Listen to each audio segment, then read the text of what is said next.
Muy buenos días o muy buenas tardes te damos en este día tan especial y queremos compartir algo de la palabra de Dios a causa, bueno, de este tiempo que estamos viviendo y que sea también de inspiración en este día para tu vida. Nuestro texto se encuentra allí en la carta del apóstol Pablo a la iglesia de Filipos o Filipenses capítulo 4 versículo 6. Dice lo siguiente.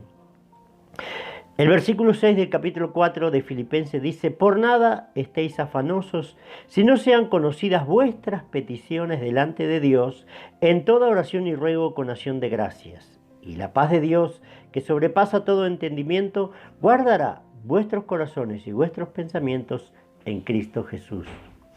Quiero decirte amablemente en esta mañana que estamos viviendo, como todo el mundo ya lo sabemos, todo este tipo de situaciones. He escuchado en Facebook y en tantas otras redes sociales muchas recomendaciones acerca de médicos, acerca de organizaciones, acerca de personas muy bien intencionadas y acerca también, bueno, de la Organización Mundial de la Salud, donde todas estas recomendaciones apuntan para que atravesemos esta crisis de una manera saludable y ni nos contagiemos ni contagiemos a otros.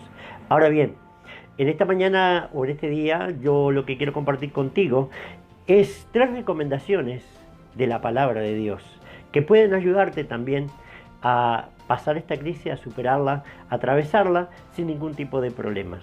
¿Cuáles son estas 3 recomendaciones? Bueno, están ahí en la palabra de Dios y quiero rapidito compartírtelas contigo.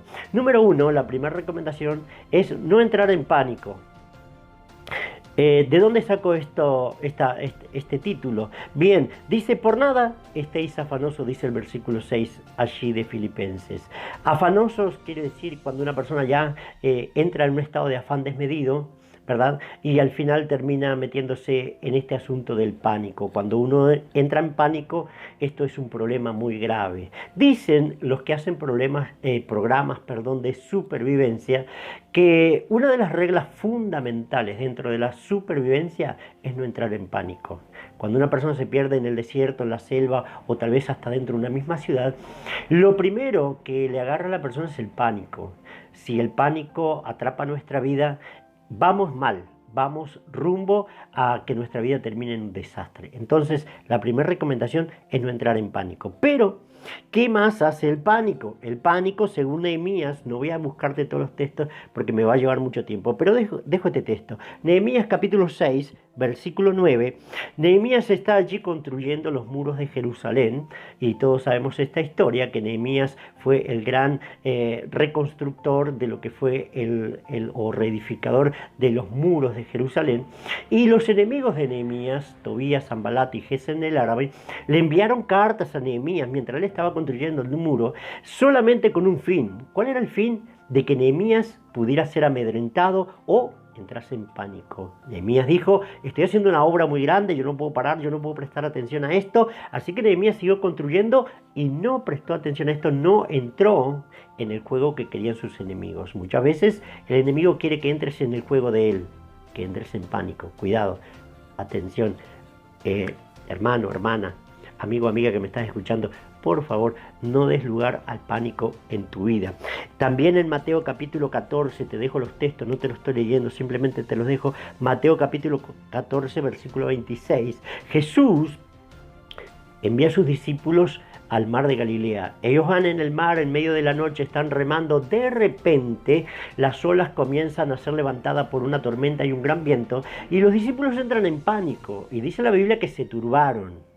Y sobre todo comienzan a gritar y dicen, cuando ven que viene alguien caminando sobre las aguas, no era para menos, ¿verdad? En medio de la noche, todo oscuro, de repente ven a alguien que viene caminando. ¿Cómo lo vieron? Porque seguramente el Señor venía con su ropa resplandeciente, se veía de lejos, y ellos comenzaron a gritar: un fantasma.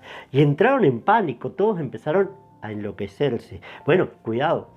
Cuidado, porque el pánico es tremendo, porque también, como en este texto, te hace ver cosas que realmente no existen. Cuando uno entra en pánico puede ver que todo esto, uy, no voy a salir de esta enfermedad. Hace poco estaba escuchando el comentario de una persona que decía: bueno, ya estamos todos muertos. No, no es tan así. No hagamos las cosas tan exageradamente grande. No es así. No estamos todos muertos. Aunque el mundo está sufriendo esta pandemia, no todos estamos muertos. Y por último, quiero decirte que, como dice este texto, en Hechos capítulo 27, versículo 21 al 22, tampoco voy a leer este texto, pero te dejo el texto. Hechos capítulo 27, versículo 21 y 22, puedes anotarlo, después los puedes leer en tu casa tranquilo. Hechos 27, 21 al 22, dice así, que Pablo estaba en medio de una tormenta y estaba en el medio de la mar con 250 personas, y allí un gran viento azotó la nave llamado Euroclidón, y este viento hizo que la nave prácticamente quedara a la deriva. La gente, que eran 250 personas, pasaron casi 14 días, casi 15 días sin comer. Entraron en pánico y no querían ni siquiera comer. Pablo, después que el Señor lo visitó, le dio una palabra, le dijo: Pablo, ten ánimo. Los que viajan contigo, ni tú, ninguno de ellos va a sufrir absolutamente nada. El Señor le dio a Pablo una garantía de que iban a llegar sanos y salvos. Por supuesto que le dijo: la nave sí se va a perder. Pero, ¿cuál es el problema? Entonces, digo, la gente entró en pánico y vean lo que hicieron, dejaron de comer. Cuidado, hay personas que pueden entrar en pánico, el pánico puede ser tan grande que hasta pierdas el deseo, las ganas de vivir. En este caso dejaron de comer, pero algunas personas llevan esto un poco más allá, porque el pánico no sé cómo afecta a cada uno, pero te puede llevar hasta perder el deseo de vivir. Cuidado. Entonces, primera recomendación: no entres en pánico. Segunda recomendación: orar constantemente. La Biblia dice en el versículo 6 de Filipenses capítulo 4, la segunda parte o parte B, dice: si no sean conocidas vuestras peticiones delante de Dios en toda oración y ruego con acción de gracia. Eso nos llama a la oración, ¿verdad? Orar constantemente. Entonces entendemos que Pablo allí en 1 Tesalonicenses 5:17, hablando entre tantas cosas que estaba enseñando, él dice que debíamos orar constantemente. Orad constantemente, sin cesar, ¿verdad? Ahora, la pregunta es: ¿por qué orar? Estoy haciendo esto bien rápido, pero ¿por qué orar? ¿Por qué orar? Lucas 22, 46, ¿verdad? Jesús estaba con sus discípulos y le dice allí a sus discípulos, llevó al monte a orar. Él estaba ya atravesando los últimos momentos de su vida, estaba con situaciones muy difíciles para enfrentar, y lleva a sus discípulos para que lo acompañen en oración. Todos sabemos que los discípulos, ¿qué les pasó? Se durmieron. Jesús dijo: orad para que no entréis en tentación. Entonces, cuando hablamos de por qué debemos de orar, orar para no entrar en tentación. Cuando nosotros nos preguntamos y aplicamos esto a este tiempo, decimos: ¿pero tentación de qué?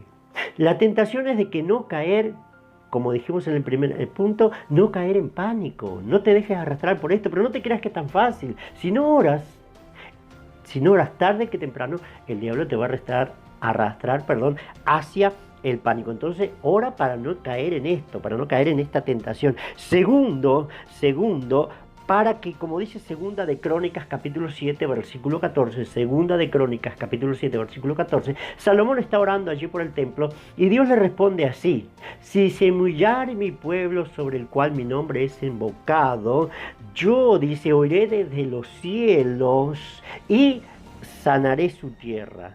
¿Sí? Dios estaba dispuesto a escuchar la oración de su pueblo siempre y cuando su pueblo se humillara. Entonces, ¿por qué tenemos que orar? Entonces también para que Dios sane, humillarnos nosotros para que Dios sane la tierra. Si queremos que Dios actúe, por favor, oremos, ¿verdad? Oremos. Y por último también, como dice este versículo 6, para que todas nuestras peticiones, para que todos nuestros deseos, para que todos nuestros sueños, anhelos y todo aquello que está en nuestro corazón, ¿verdad?, sea presentado delante de Dios, ¿verdad?, con toda nuestra oración. Y por último, la última recomendación que quiero darte esta mañana de parte de la palabra del Señor es un chequeo cada día del corazón. Chequear el corazón cada día.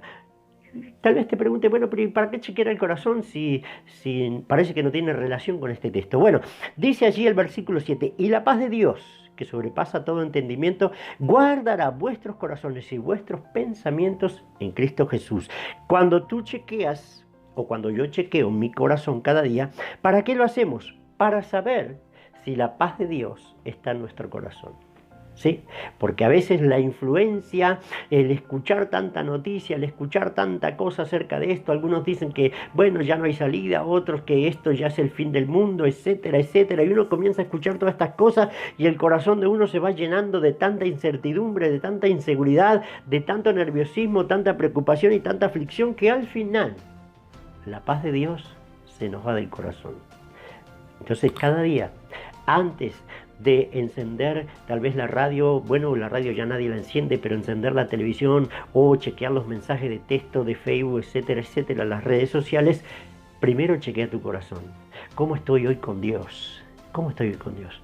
Oré al Señor, me levanté a buscar a Dios, tuve comunión con Él, sé que Dios me dio una palabra esta mañana que me va a dar no solamente ánimo y aliento, sino que va a fortalecer mi vida espiritual.